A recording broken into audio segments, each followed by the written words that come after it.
Assalamualaikum warahmatullahi wabarakatuh. Halo, apa kabar kakak-kakak kelas 7? Semoga sehat selalu ya. Bertemu kembali dengan Bu Nurul tentunya untuk belajar matematika. Kali ini materi matematika yang akan Bu Nurul bahas yaitu bilangan pecahan. Ini part yang kedua ya kak ya. Sebelum kita belajar, mari kita awali dengan membaca basmalah terlebih dahulu. Bismillahirrahmanirrahim. Oke. Pada video kali ini materi bilangan pecahan yang akan dibahas yang pertama operasi hitung penjumlahan dan pengurangan, yang kedua operasi hitung perkalian, dan yang ketiga operasi hitung pembagian. Baik, mari kita bahas satu persatu. Yang pertama penjumlahan dan pengurangan bilangan pecahan. Nah, ini ada beberapa ketentuannya ya. Yang pertama, jika penyebutnya sama, nah ini langsung saja kakak jumlahkan atau kurangkan pembilangnya. Contohnya, di sini ada A dan B, yang A 4/7 ditambah 2/7. Karena penyebutnya sama-sama 7, jadi kita langsung jumlahkan saja pembilangnya, yaitu menjadi 4 ditambah 2, maka hasil akhirnya 6/7. Yang B, 8/15 dikurang 11/15 ditambah 2/15. Ini pun sama-sama 15 ya penyebutnya, jadi kita langsung hitung saja pembilangnya. Maka menjadi 8 dikurang 11 ditambah 2. 8 kurang 11 negatif 3 ditambah 2 hasilnya negatif 1/15. Untuk menuliskan negatif 1/15 boleh juga seperti ini ya kak penulisannya. Jadi tanda negatifnya ada di sebelah kiri dari pecahannya. Oke. Berikutnya yang kedua, jika penyebutnya berbeda, nah ini kita harus menyamakan dulu penyebutnya. Jadi menggunakan KPK. Baru setelah sama nanti kita jumlahkan atau kurangkan pembilangnya. Mari kita ke contoh. Yang A 3/4 dikurang 1/6. Oke, di sini penyebutnya 4 dan 6 berbeda ya. Jadi kita harus menyamakan dulu penyebutnya, yaitu dicari KPK-nya. KPK dari 4 dan 6. Bilangan berapa yang nanti sama-sama bisa dibagi 4 dan bisa dibagi juga sama 6. Ya. Kita temukan bahwa KPK 4 dan 6 adalah 12. Sehingga 3/4 dikurang 1/6, karena penyebutnya 12, jadi nanti yang 3/4 penyebutnya 4 dikali berapa yang hasilnya 12. 4 dikali 3, karena penyebut dikali 3 maka pembilang juga harus dikali 3. Jadi 3 kali 3 per 4 dikali 3. Dikurang untuk 1/6, supaya 6 menjadi 12 maka dikali 2, sehingga pembilangnya juga dikalikan 2. Maka hasil berikutnya 3 kali 3 9 dikurang 1 kali 2 2 per, nah ini kan hasilnya penyebutnya sudah sama ya 12. Sehingga hasil akhirnya 9 dikurang 2 7 per 12. Jadi hasilnya 7/12. Yang B 1/3 ditambah 5/6 dikurang 8/9. Kita bisa lihat bahwa penyebutnya berbeda 3, 6, dan 9. Maka kita harus mencari KPK dari 3, 6, dan 9. Nah, kita sudah temukan bahwa KPK 3, 6, dan 9 yaitu 18. 18 itu bisa dibagi 3, bisa dibagi 6, bisa dibagi 9. Sehingga 1/3.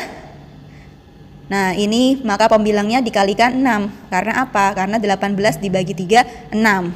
Lalu pembilangnya 1 dikali 6. Untuk 5/6, 18 dibagi 6, 3. Maka 5 dikali 3. Berikutnya 8/9, 18 dibagi 9, 2. Maka 8 dikalikan 2.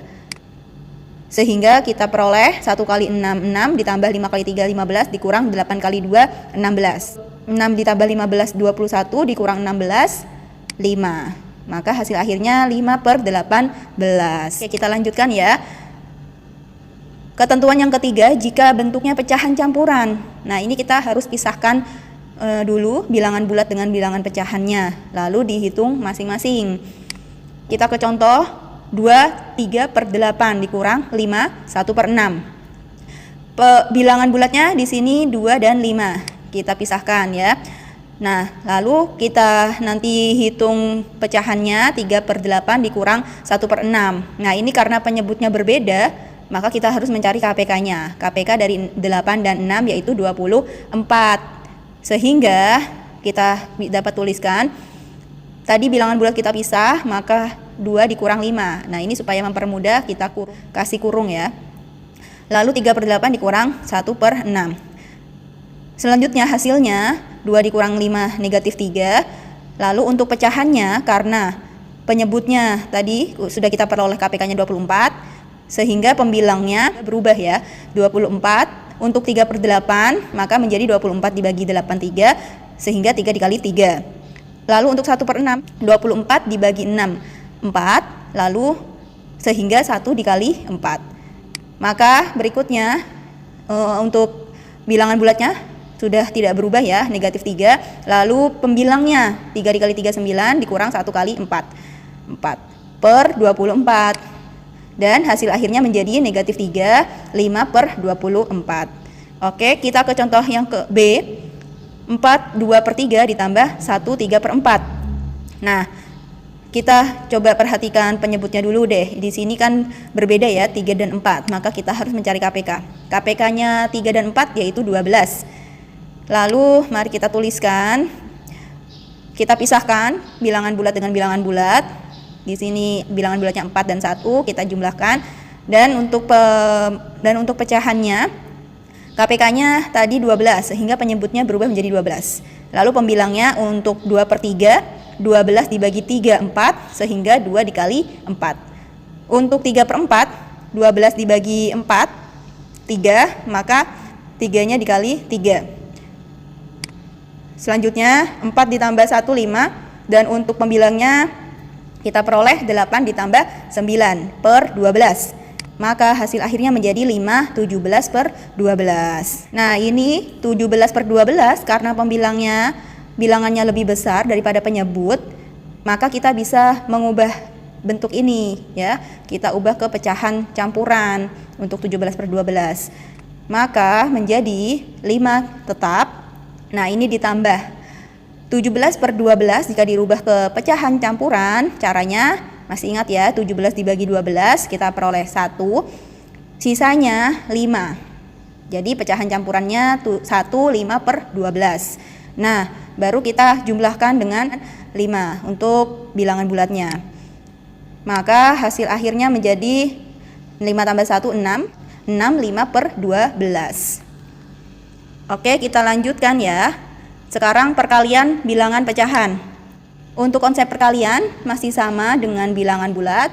Jika bilangan positif dikali bilangan positif, maka hasilnya positif. Bilangan negatif dikali bilangan negatif, hasilnya positif. Yang tandanya sama, hasilnya positif. Tapi kalau tandanya berbeda, hasilnya negatif. Untuk konsep pecahannya sendiri, kalau dikali, maka langsung saja pembilang dikali pembilang, penyebut dikali penyebut. Baik, kita ke contoh. Contoh yang pertama, jika bentuknya pecahan biasa, 5/8 dikali 7/10. Jadi kita langsung saja hitung pembilang dikali pembilang, 5 dikali 7, lalu penyebut dikali penyebut. Sehingga kita peroleh 5 kali 7, 35, 8 dikali 10, 80. Jadi hasilnya 35/80. Nah, ini masih bisa disederhanakan nggak? Iya, masih bisa ya, sama-sama dibagi 5. Sehingga kita peroleh bentuk sederhananya 7/16. Oke, atau bisa juga menggunakan cara yang lain ya. 5/8 dikali 7/10, ini cara yang lebih cepatnya, atau nanti hasilnya langsung bentuk sederhana. Maka kita lihat nih antara pembilang dan penyebut mana yang sama-sama bisa dibagi. Ya, di sini ada 5 dan 10, sama-sama bisa dibagi 5. Kita coret 5 dibagi 5, 1, 10 dibagi 5, 2. Sehingga tersisa yang pembilang 1, lalu dikalikan 7, dan yang penyebutnya 8 dikali 2. Maka hasil akhirnya 7/16. Nah, sama ya. Tapi untuk cara yang kedua ini kita langsung mendapatkan bentuk sederhananya. Selanjutnya untuk pecahan campuran. Nah, ini kalau pecahan campuran dikali, maka harus diubah ke pecahan biasa dulu. Contohnya 2 1/5 dikali 1 2/3.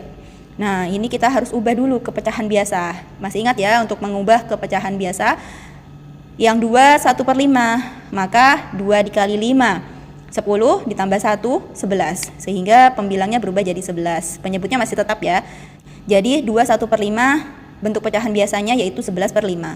Dikali 1 2/3, pecahan biasanya 5/3. Setelah itu baru kita bisa kalikan pembilang dengan pembilang, penyebut dengan penyebut. Nah, atau kita tadi ya bisa dicoret antara pembilang dengan penyebut mana yang bisa sama-sama dibagi. Di sini 5, sama-sama bisa dibagi 5. Hasilnya 1, maka 11 dikali 1, 11. 1 dikali 3, 3. Jadi hasil akhirnya 11/3. Nah, karena ini pecahan biasa, pembilangnya lebih besar, jadi bisa kita ubah ke pecahan campuran. Kita peroleh 3, 2/3. Baik, kita lanjutkan pembagian bilangan pecahan. Untuk konsep pembagiannya sama ya. Jika tandanya sama, maka hasilnya positif. Jika tandanya berbeda, maka hasilnya negatif. Untuk konsep pecahannya, A per B jika dibagi C per D sama saja dikali, tapi yang belakang nih C per D ditukar posisinya, dibalik menjadi D per C. Atau boleh langsung saja A per B dibagi C per D itu A dikali D per B dikali C, menyilang ya. Baik, kita ke contoh. Jika bentuknya pecahan biasa, 5/8 dibagi 7/10. Mari kita langsung kali silang, jadi 5 dikali 10, lalu 8 dikali 7. 5 kali 10 per 8 kali 7, sehingga hasil akhirnya 50/56. Tapi ini masih bisa disederhanakan, sama-sama dibagi 2, sehingga hasilnya menjadi 25/28. Atau cara yang lain, tadi ya bentuk pembagian itu sama saja perkalian, tapi dibalik. Yang dibalik yang mana? Yang belakang ya, jangan sampai salah. 5/8 dikali 10/7. Sehingga kita bisa sederhanakan, kita coret 10 dan 8 sama-sama bisa dibagi 2. Yang 10 dibagi 2, 5, 8 dibagi 2, 4. Jadi tersisa yang pembilang 5 dikali 5, yang penyebut 4 dikali 7. Maka hasil akhirnya 25/28. Oke, kita ke pecahan campuran. Nah, harus diubah ke pecahan biasa dulu. Contohnya, 2 1/5 dibagi 1 2/3. Bentuk pecahan biasanya menjadi 11/5 dibagi 5/3. Nah, ini mari kita langsung kali silang saja. 11 dikali 3 per 5 dikali 5. Maka kita peroleh 33/25. Baik, kita lanjutkan ke contoh soal cerita yang berkaitan dengan kehidupan sehari-hari nih. Seperti apa? Nah, yang pertama, ibu membeli 3,5 liter minyak goreng, kemudian membeli lagi 21/4 liter. Minyak tersebut digunakan untuk menggoreng makanan sebanyak 2/3 liter. Berapa liter sisa minyak goreng ibu? Ya, mari kita jawab. Nah, kita harus menentukan nih operasi hitungnya apa. Ya, awalnya 3,5 liter, 3,5. Membeli lagi berarti ditambah 21/4 liter. Nah, selanjutnya digunakan untuk menggoreng berarti berkurang. Jadi dikurang 2/3 liter. Oke, karena di sini ada pecahan desimal, nah jadi kita ubah dulu ke pecahan campuran ya atau pecahan biasa. Nah, boleh kita langsung ke pecahan campuran karena yang lain bentuknya campuran ya. Maka 3,5 itu sama saja 3,5. 3 1/2. Selanjutnya, mari kita selesaikan. Jika bentuknya pecahan campuran, kita pisahkan bilangan bulat dengan bilangan bulat. Selanjutnya, untuk pecahannya, kita perhatikan penyebutnya apakah sudah sama. Ternyata berbeda. Kalau berbeda, kita cari KPK-nya. KPK dari 2, 4, dan 3 yaitu 12. Sehingga, jika kita tuliskan hasil berikutnya, 3 ditambah 2 dikurang 4. Bilangan bulatnya ya dipisah. Selanjutnya, tadi penyebutnya sudah kita tentukan bahwa kita peroleh KPK-nya 12, maka untuk 1/2 pembilangnya berubah menjadi 1 dikali 6. Untuk 1/4, 12 dibagi 4, 3, sehingga pembilangnya 1 dikali 3. Dan terakhir 12 dibagi 3, 4, maka ini 2 dikalikan 4. Sehingga kita peroleh 3 ditambah 2 dikurang 4, hasilnya 1. Dan untuk pembilangnya 1 kali 6, 6, ditambah 1 kali 3, 3, dikurang 2 kali 4, 8. 6 ditambah 3, 9, dikurang 8, 1. Dan inilah hasil akhirnya 1/12. Artinya sisa minyak goreng ibu adalah 1/12 liter. Oke, contoh yang terakhir, Pak Ali memiliki gaji sebesar 3 juta per bulan. sebanyak 3/5 dari gaji tersebut digunakan untuk kebutuhan sehari-hari, 1/6 untuk keperluan sekolah anaknya dan sisanya ditabung. Berapa besar uang yang ditabung Pak Ali per bulan? Nah, jadi mari kita jawab. Di sini kalau sudah diketahui besar uangnya, maka kita bisa langsung mengurangkan gaji tersebut, kita bisa langsung kurangkan besar uang yang dibutuhkan untuk kebutuhan sehari-hari. Tapi di sini bentuknya pecahan, maka kita harus mencari tahu dulu berapa besar uangnya ya. 3/5 dari gaji itu berapa rupiah gitu. 1/6 dari gaji itu berapa rupiah. Oke. Yang pertama, untuk kebutuhan sehari-hari besarnya 3/5 dari gaji. Berarti 3/5 dari 3 juta. Nah, berarti diapakan? Dikali ya. 3/5 dikali 3 juta. Nah, di sini kita bisa langsung menghitung 3 juta dibagi 5. 3 jutanya coret dengan 5, hasilnya 600.000. Maka selanjutnya 3 dikali 600.000. Sehingga kita peroleh 1.800.000 untuk kebutuhan sehari-hari. Berikutnya, untuk keperluan sekolah besarnya 1/6 dari gaji. Nah, ini juga sama ya caranya, 1/6 dikali 3 juta. Nah, 3 juta bisa dibagi dengan 6, kita peroleh 500.000, sehingga untuk keperluan sekolah sebesar 500.000. Nah, selanjutnya 1 dikali 500.000. 500.000 ini untuk keperluan sekolah. Karena di sini kita sudah dapatkan besar rupiahnya, maka kita bisa langsung mendapatkan sisa uang yang ditabung Pak Ali.